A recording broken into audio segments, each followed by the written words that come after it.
Ai kishte vendosur të bënte një jetë të qetë larg objektivit të kameras dhe larg dritave të studiove televizive. Por pavarësisht kësaj, kontributi i tij pa diskutueshëm në fushën e diplomacisë dhe në fushën e dijes kanë lënë gjurmë të thella për çdo që e ka njohur nga afër Ilirin, ish bashkëshortin e Grida Dumës, prej më shumë se 20 vitesh. Largimi i tij nga jeta krejt papritur, la të tronditur, miq të afër me familjar. Dhe pyetja që unë ngrit më së shumti ishte, çfarë ndodhi? Iliri ishte një njeri aktiv, merrej me sport dhe kujdese shumë për shëndetin, por me sa duket, janë disa pesha që njeriu i ka të pamundur t'i mbajë. Mediat raportojnë se çfarë i ndodhi krejt papritur Ilirit.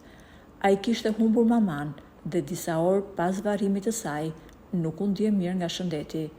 Menjëherë, familjarët e kanë dërguar në spital, ku mjekët pas analizave dhe vizitës janë shprehur se ai ka pësuar një arrest kardiak. Por situata ka qenë mjaft e rëndë, sepse ish bashkëshorti i Gridës ka qëndruar për 3 ditë në koma, nga e cila nuk mundi të zgjohej kurrë.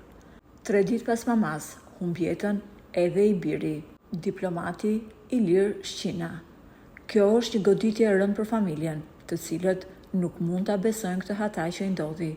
Iliri kishte një marrëdhënie të jashtëzakonshme me maman e tij dhe humbja e saj ndoshta ka qenë e papërballueshme për të. Lutemi që Zoti t'i jap fuqi familjes për të përballuar këto 2 humbje kaq të mëdha.